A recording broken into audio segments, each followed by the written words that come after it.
บายดีพี่น้องมาพี่น้องมื้อนี้ได้ข้าวเปียกเมนูข้าวเปียกพี่น้องเลยภาษาไทยเขาว่าก๋วยเตี๋ยวเนาะภาษาลาวคือข้าวเปียกเส้นน้อยพี่น้องข้าวเปียกเส้นน้อยมาเด้อพี่น้องเด้อสำหรับมอนคำบ่ต้องเบาลายบ่ลายใจทางลุยเลยมาพี่น้องมา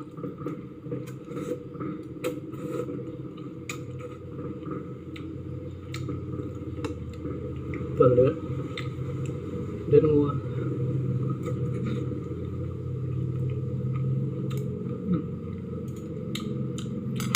โอ้จับพี่น้องผมไม่ไปซื้ออยู่ห้างเลยพี่น้องมันตามไปซื้ออยู่ไปซื้อเส้นอยู่ตลาดมาเฮ็ดเองกินเองแซ่บกว่าเก่า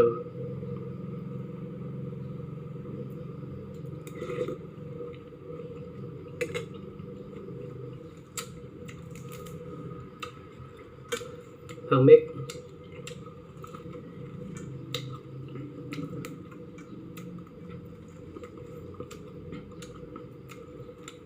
อยู่บ้านเฮามันเฉพาะบ้านฟ้อยเลยบ้านมนต์คำเลยอยู่ภูถึงบ้านนั่นไล่ขนาดต่างก็บอกว่าเป็นฟินครับแต่คือใบอันนั้นพี่น้องใบก็ห้างดีที่ว่าเอามาเฮ็ดฟอยปัดปืนกลางบ้านกลางเมืองอะไรนี่ใบก็ห้างดีใบอ่อนแต่บ้านเฮาแต่บ้านฟอยเป็นใบห้างก็ห้างดีอันนี้เขาว่าพังเม็ก อยู่ถึงบ้านก็ผูถึงบ้านก็ร้ายขนาดนี้แต่กี้ตอนเด็กน้อยเนี่ยเอาก้อมันเอาต้นมันมาเฮ็ดมาข้างเลยก็ทำดี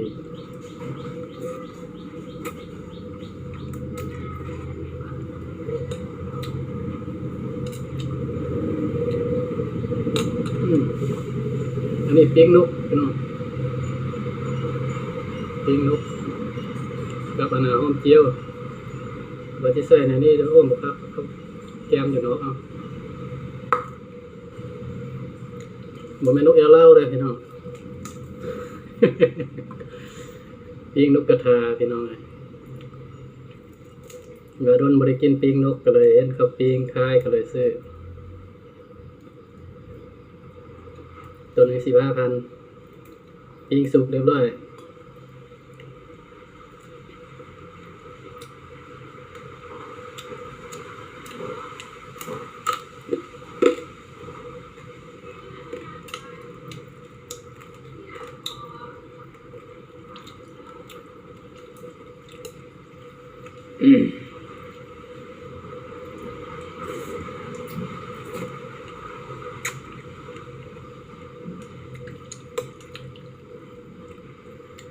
ไม่ถูกนี่ใช่บุปันถูกกับลืมอยู่เที่ยงไห้ได้นี่จัดล้อมที่นั่นมื้นกระเด็ด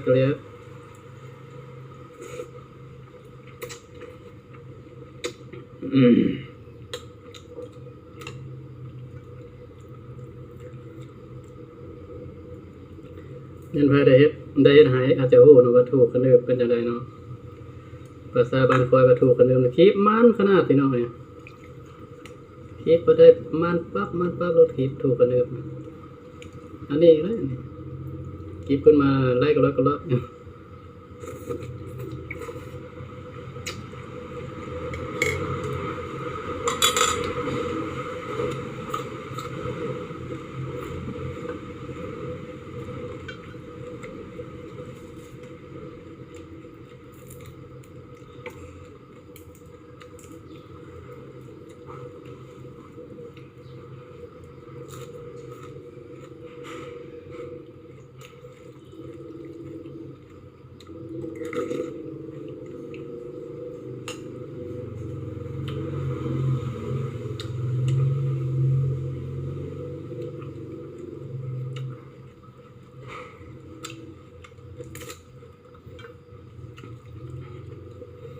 ใบก็ห้างดีนี่ก็เบิดคักจัง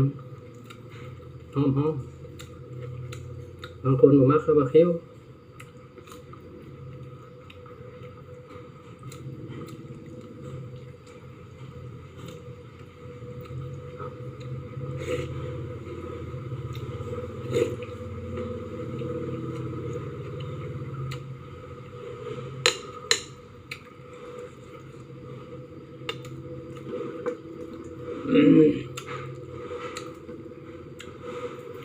ฝากกดไลค์กดแชร์กดติดตามให้เด้อพ่อแม่พี่น้องก็บ่แม่นหยังนะพอได้มีกำลังใจเฮ็ดคลิปให้พี่น้องได้รับชมเนาะแต่บ้านแต่เมืองเฮาก็มีจักคนเลยเฮ็ดให้เป็นสัญลักษณ์ได้เนาะนี่ที่เบิ่งแต่คลิปคนอื่นประเทศอื่นทัดมันก็แม่นอยู่เข้ามาประสบการณ์เนาะแต่ว่าเฮาเฮ็ดคือเฮ็ดนำเข้าก็ได้คือกันแต่ว่าหากได้ใช้เวลาเนี่ยพี่น้องนี่บ่ว่าจะเฮ็ดหยังก็ต้องได้ใช้เวลาค่อยเฮ็ดค่อยไป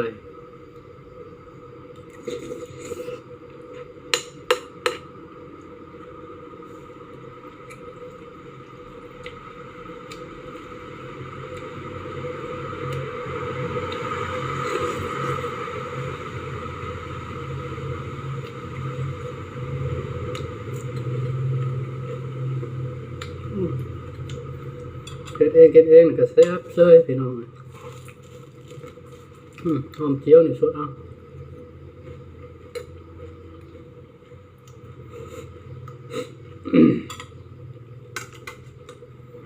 แบบพี่สักทูนี่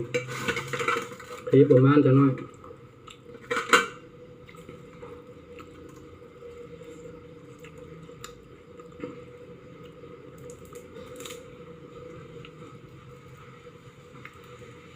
มาเด้อพี่น้องเด้อกินข้าวสวยนำกัน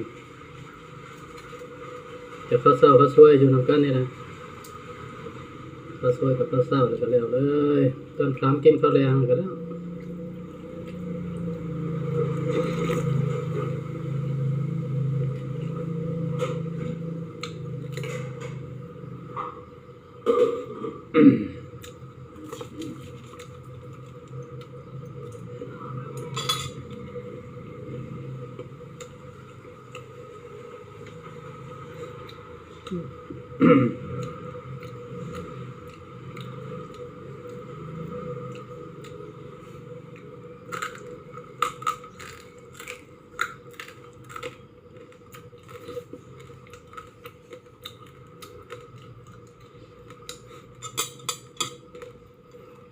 ดูกรอบๆคือปิ้งนกแอร์เล่าเนี่ยพี่น้อยนกกระทางแต่ว่า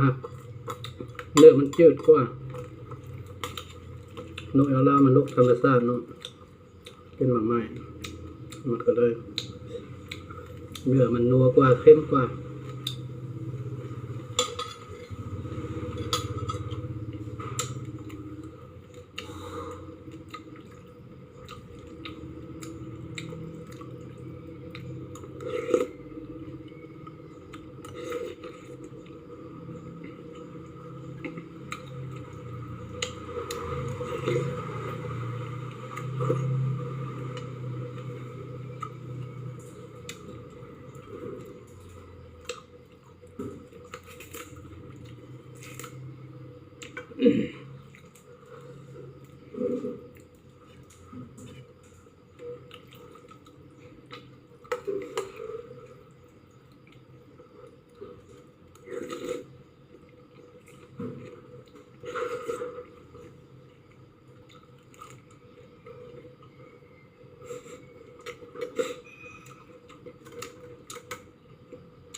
ผักพี่น้อง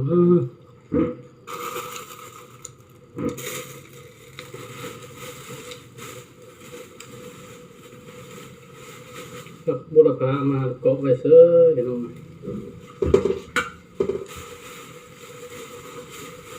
กับหอมกับบุรพาอยู่พี่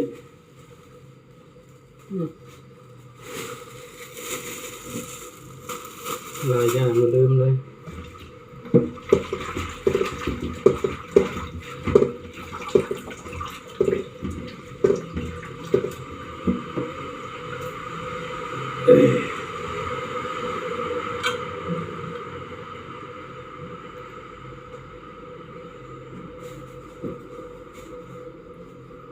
เอาสิบตัวพี่น้อง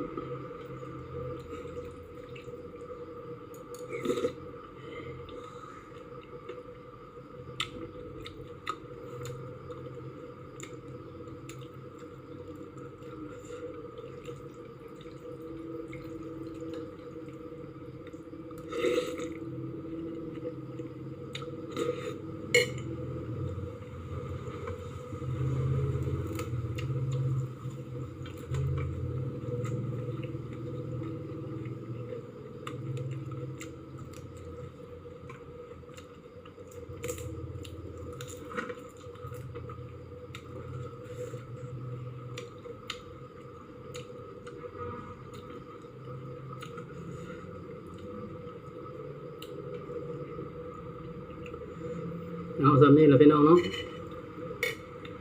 เกิดขอฝากเนื้อฝากตัวนำพ่อแม่พี่น้องชาวอินเทอร์เน็ตทุกคู่ทุกคนเนาะ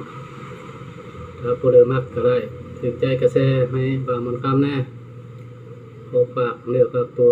ซองน้อยๆนี่ขอได้บันเทิงให้มีกำลังใจเนาะพี่น้องเนาะเอาสำนี้ก่อนพี่น้องคลิปหน้าพบกันใหม่